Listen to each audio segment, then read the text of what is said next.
¿Puede existir un material que se utilice en la fabricación de vidrio y al mismo tiempo en las siliconas que se implantan en el cuerpo?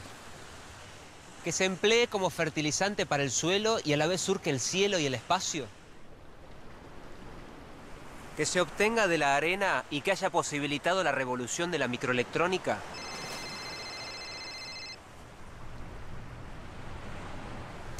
La respuesta es sí.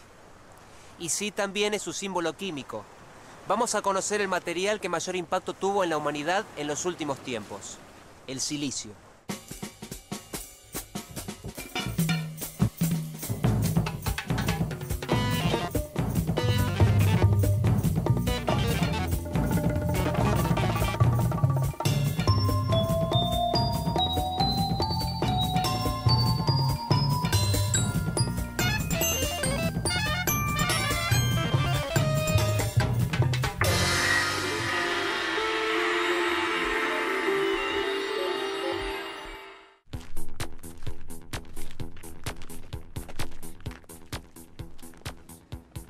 La era de la información, la revolución de la informática, la microelectrónica, no se hubieran desarrollado como lo hicieron sin la aplicación del silicio.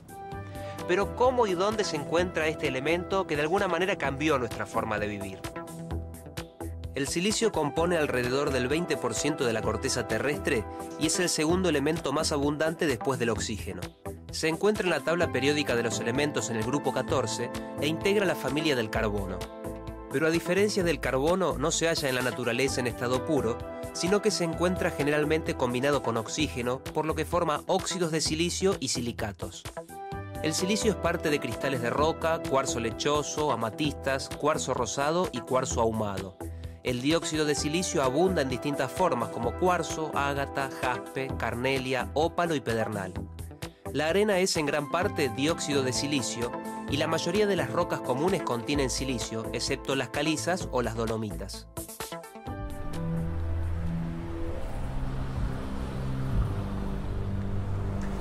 Hombres de la Edad de Piedra, guerreros aztecas, vidrieros del Asia Menor y un químico sueco del siglo XIX.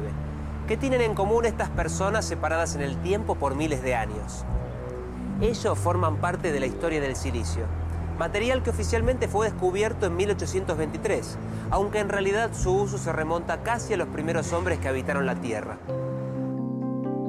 Con pedernal o sílice, los hombres de la era paleolítica crearon las primeras herramientas de la humanidad, probablemente debido a la abundancia de estas rocas, a su dureza y a su facilidad de ser trabajadas.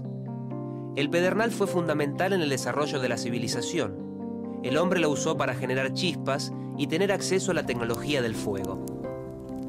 La obsidiana es una roca que se presenta como vidrio volcánico y era la más utilizada ya que permitía obtener hojuelas afiladas como navajas.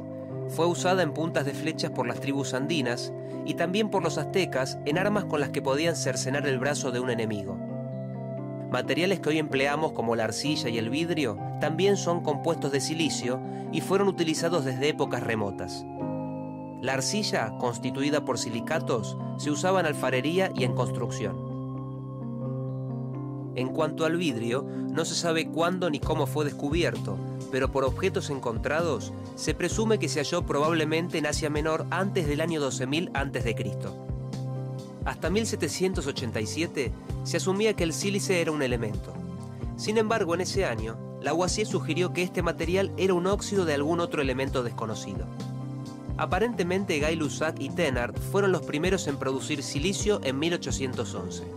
Pero el descubrimiento se atribuyó al químico sueco Jöns Berzelius, quien en 1823 logró aislarlo por primera vez de sus compuestos, con lo que obtuvo un polvo grisáceo que hoy se conoce como silicio amorfo. El silicio se produjo en forma repetitiva recién en 1854, cuando Saint-Clair de Ville cristalizó este elemento de una fundición electrolizada de mezclas con sustancias cloradas.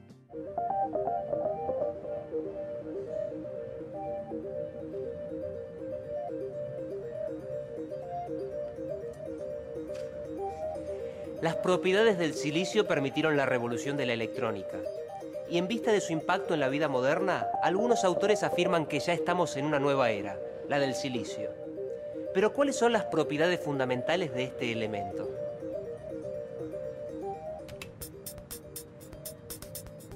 El material utilizado en microelectrónica y en celdas solares es el silicio cristalino. Tiene aspecto metalizado y es de difícil dilución, y tan duro que puede utilizarse para rayar o cortar vidrio. El silicio cristalino posee sus átomos ordenados en forma muy particular.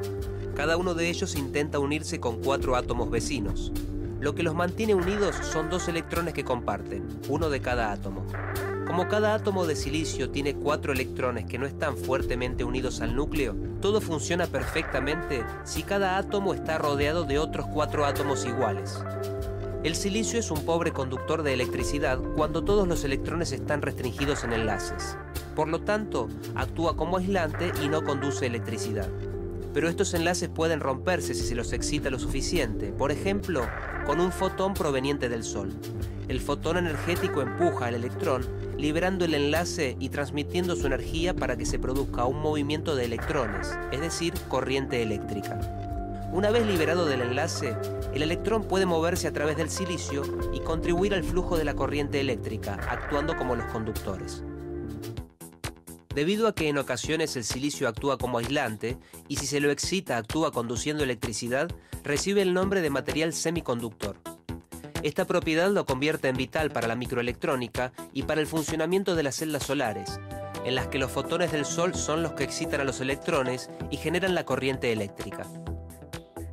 En el silicio en forma cristalina existe un orden en la disposición de los átomos, y dependiendo del alcance de este orden, se los clasifica en microcristalino, cuando el tamaño de los cristales alcanza desde algunos nanómetros hasta el micrón, policristalino, cuando los cristales tienen alrededor de 1 centímetro, y monocristalino, cuando el monocristal, constituido por un único cristal, se fabrica de forma cilíndrica y puede tener hasta 30 centímetros de diámetro y 1 metro o más de largo. El silicio puro también puede presentarse en forma amorfa. El silicio amorfo es un polvo grisáceo, más activo químicamente que la variedad cristalina y con distintas características eléctricas. También suele usarse en celdas solares, aunque su rendimiento es menor porque se degradan con el tiempo, pero su obtención es más económica.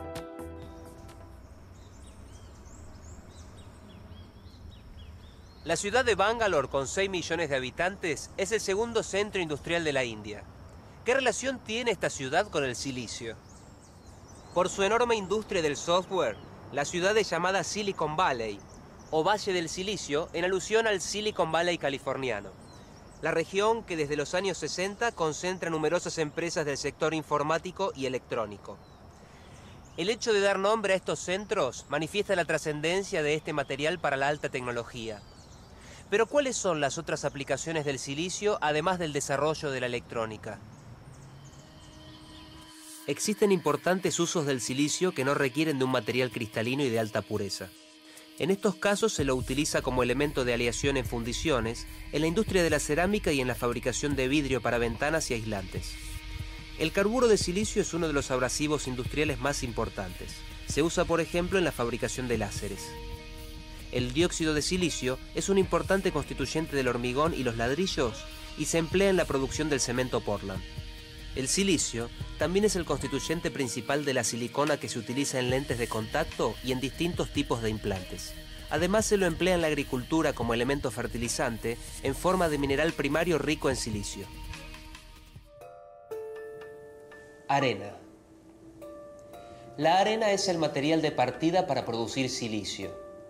Para obtenerlo, se sucedieron investigaciones y se ensayaron diferentes métodos físicos y químicos.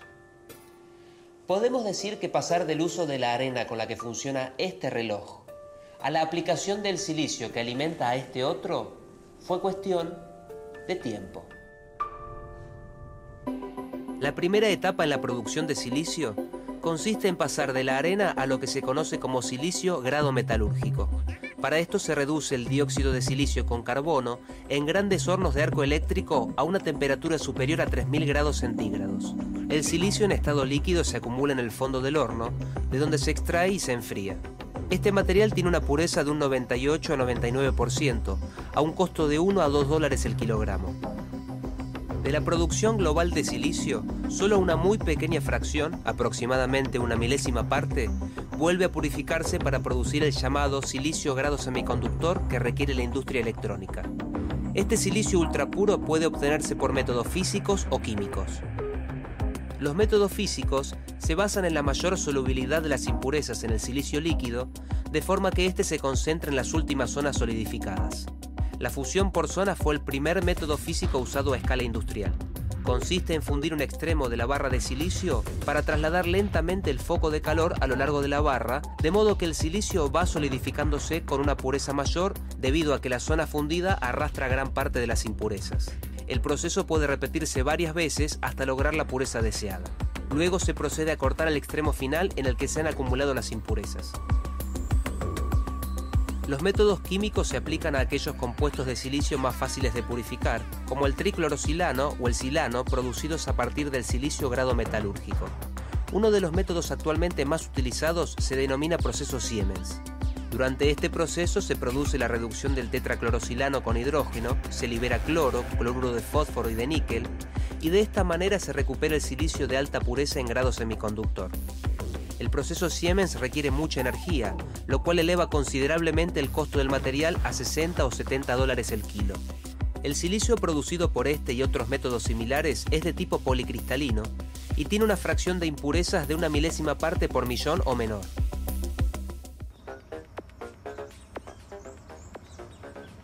¿Cómo se llega desde el silicio a una celda solar o a un circuito integrado de una computadora portátil?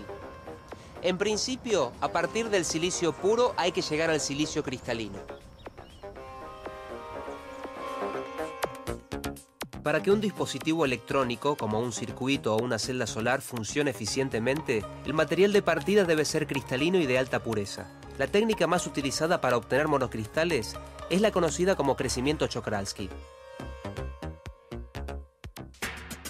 El silicio se funde en un horno bajo atmósfera inerte y en la fundición se introduce lo que se denomina una semilla. Se trata de un monocristal de silicio con la orientación cristalina con la que se desea hacer crecer el lingote. La semilla se rota respecto del crisol y se tira hacia arriba. El proceso se hace a velocidades y temperatura controladas. Los átomos de silicio se pegan a la semilla y copian su estructura cristalina. El silicio comienza a solidificarse a medida que sale de la fundición y se obtiene un lingote cilíndrico que puede llegar a los 15 centímetros de diámetro y puede alcanzar de 1 a 2 metros de longitud. En la fundición del silicio se pueden introducir impurezas controladas como trazas de fósforo o boro.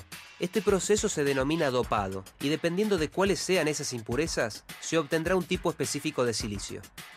Dado que solo hacen falta unos 100 micrones de silicio para absorber prácticamente todos los fotones, el lingote se corta en obleas de unos 300 micrones de espesor, lo que permite una producción razonable de obleas sin que se rompan al cortarlas. Finalmente, por medio de un ataque químico, se elimina el daño superficial producido por el corte. Producidas estas obleas, el paso siguiente es obtener a partir de ellas las celdas solares, los dispositivos electrónicos o los circuitos integrados.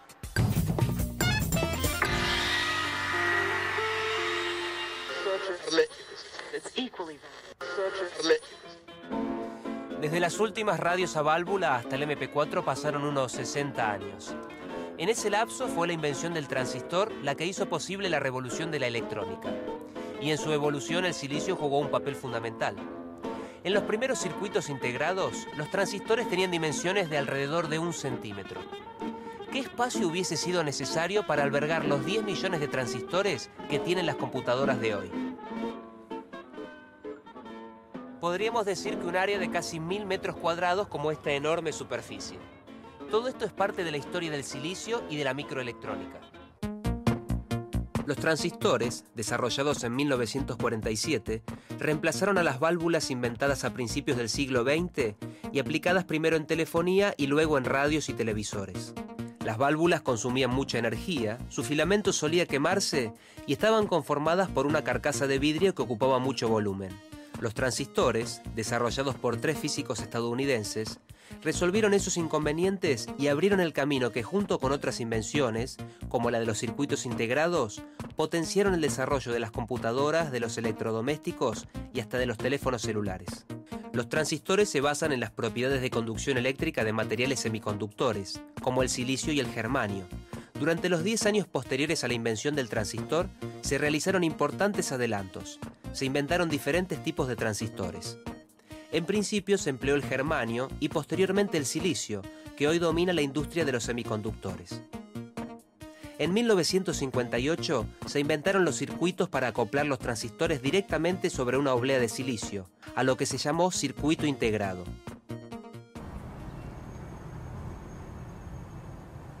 ¿Qué tienen en común un automóvil, un celular, una computadora y un horno microondas? Podemos responder con una sigla, CI, circuitos integrados. La integración a gran escala de sistemas basados en transistores, en circuitos integrados o chips, comenzó en los años 80. Los primeros circuitos integrados contenían solo un transistor. A medida que la tecnología fue avanzando, se agregaron más y más, y con ellos, más funciones fueron integradas en un mismo circuito.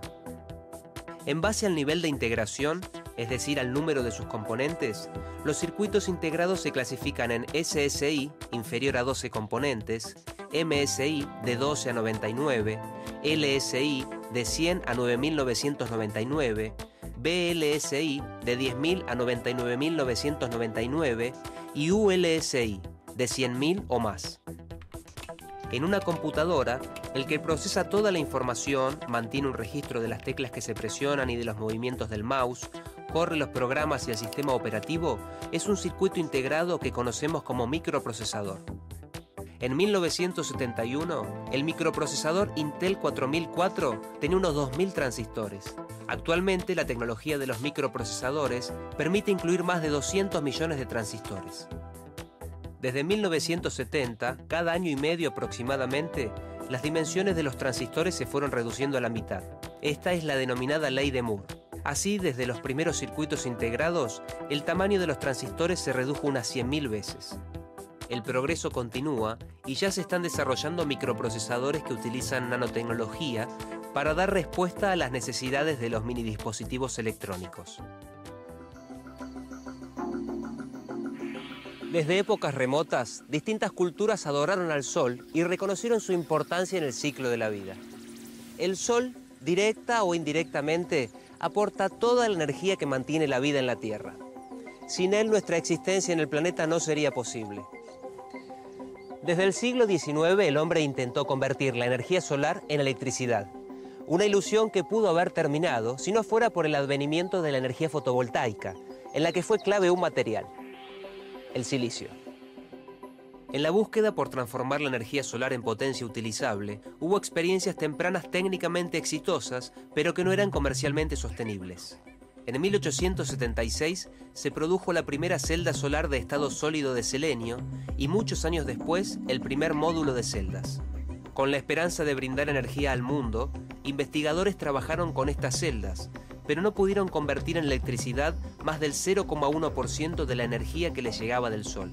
En 1953, un físico de los laboratorios Bell descubrió que cuando el silicio especialmente tratado era puesto bajo la luz del Sol, producía mucha más electricidad que el selenio. El descubrimiento alentó a seguir investigando la conversión fotovoltaica. El vasto poder del Sol se aprovecha por medio de una batería usando ingredientes de la arena. La noticia no es precisamente actual. Es de febrero de 1954 y fue uno de los títulos de tapa del New York Times. Así se difundió la invención de la primera celda solar capaz de producir suficiente electricidad como para utilizar en algún equipamiento eléctrico. Durante los años 50, la industria electrónica del semiconductor evolucionó rápidamente, como también el diseño de las celdas solares. Transformar la energía solar directamente en electricidad hace que las celdas solares sean particularmente confiables y libres de mantenimiento. Esto, junto a la necesidad de tener energía más allá de la carga que era capaz de almacenar una batería, animó a los investigadores a utilizar las celdas solares como fuente de energía de los primeros vehículos espaciales. La primera vez que se emplearon en un satélite fue en 1958 en el Vanguard 1. Se utilizaron 6 pequeños módulos de celdas de silicio que proveían energía eléctrica a un transistor de germanio, cuya señal fue recibida por más de 4 años. En 1962, el Telstar 1 fue el primer satélite comercial de comunicaciones en utilizar celdas solares de silicio. La eficiencia de las celdas de silicio para uso espacial se incrementó desde el 10% en los años 70 hasta alrededor del 15% hacia finales de los 80. Actualmente la tecnología fotovoltaica puede alcanzar valores cercanos al 30%. Las celdas solares han sido una efectiva fuente de energía por más de 35 años, tanto en satélites como en distintos vehículos espaciales. El desarrollo de estas y otros nuevos tipos de celdas para uso espacial continúa en busca de mejorar su eficiencia, confiabilidad y costo. En diciembre de 1998, el transbordador espacial Endeavour puso en órbita un satélite argentino, el SAC-A, desarrollado por la Comisión Nacional de Actividades Espaciales. El satélite incluye un conjunto de celdas solares de silicio monocristalino fabricadas aquí, en la Comisión Nacional de Energía Atómica. Fue el primer experimento de celdas argentinas en el espacio. El Grupo Energía Solar de la Comisión Nacional de Energía Atómica tiene una amplia trayectoria en lo que es energía solar y en particular en lo que es la conversión fotovoltaica, o sea, transformar directamente la energía del sol en electricidad a través de las celdas solares. Y bueno, el hecho de que nosotros sabíamos fabricar celdas solares, o sea, teníamos la tecnología para esto, la gente de la Comisión Nacional de Actividades Espaciales nos contactó brindándonos la posibilidad de colocar celdas de silicio fabricadas acá en la CONEA en un satélite experimental que estaban desarrollando, que era el satélite SAC-A. Por supuesto que aceptamos este desafío y tuvimos que pasar rápidamente de celdas que tienen tecnología para uso terrestre a aprender a hacer las celdas y todo lo que tiene que ver con armar un panel que pueda resistir las condiciones en el espacio, o sea, un panel que iba a ir sobre un satélite.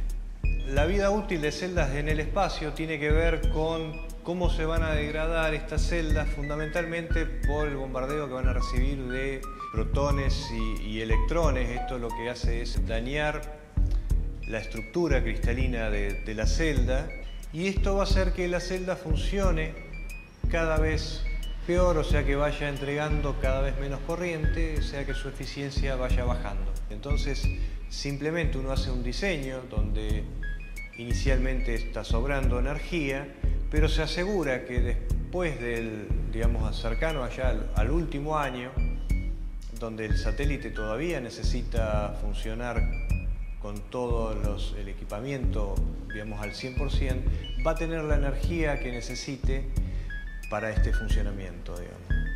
Ahora la Argentina, a través de la Comisión Nacional de Energía Atómica, tiene celdas que han sido fabricadas acá en el país que fueron calificadas para uso espacial. Eso creo que es la conclusión más importante, digamos, además del orgullo propio de decir, bueno, nuestras celdas han funcionado a bordo de este satélite. Luego de esta primera experiencia, el Grupo Energía Solar de la Comisión Nacional de Energía Atómica hoy trabaja, junto a un grupo interdepartamental del Centro Atómico Constituyentes, en el desarrollo de paneles solares para misiones satelitales previstas en el Plan Espacial Nacional. Acá se puede ver estos dos sensores de silicio fabricados en este laboratorio que fue colocado en uno de los paneles solares para una misión satelital de SAC-D Aquarius. Si el panel se encuentra bien orientado, los dos sensores van a recibir la misma cantidad de radiación. Si el panel está desorientado con respecto al Sol, la señal que recibe cada sensor es distinta. Entonces el satélite posee una rueda de inercia que lo que hace es corregir la orientación de ese panel solar. Y cuando los sensores indican que la radiación es igual para ambas caras del soporte, el panel está correctamente orientado y el satélite detiene su rueda de inercia.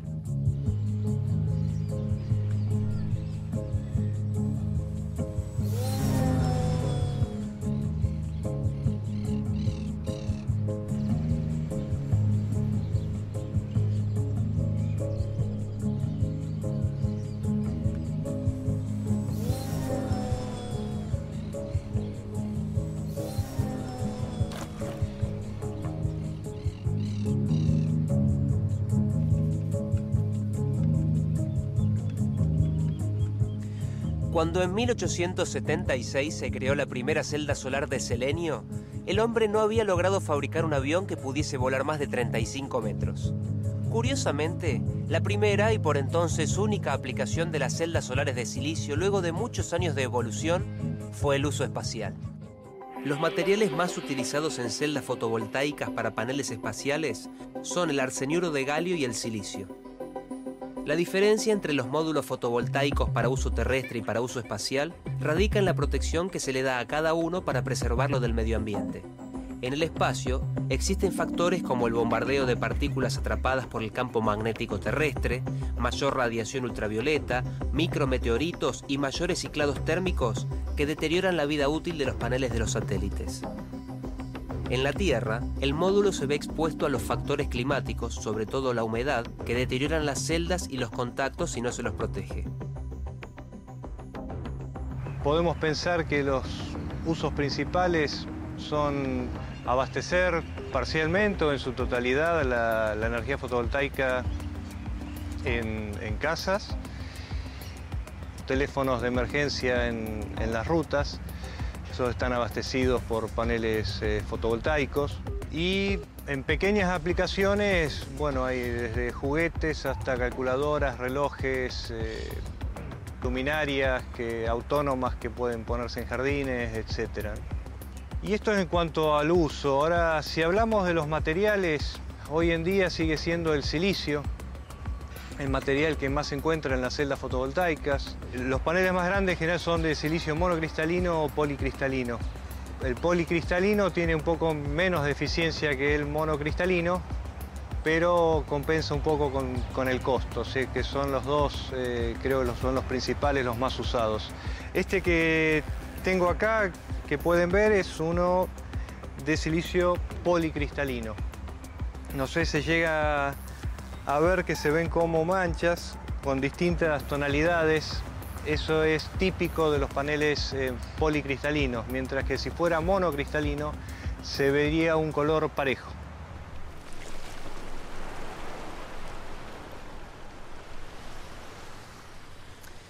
En la edad de piedra, con las primeras herramientas y utensilios de sílice, nació la tecnología. En el otro extremo de una línea de tiempo, el silicio hoy es protagonista de una proeza de la ingeniería humana, la revolución de la microelectrónica, que genera un profundo impacto en la sociedad de nuestro tiempo. La microelectrónica del silicio continuará su evolución y probablemente en el futuro este material tendrá cada vez más protagonismo en nuestras vidas.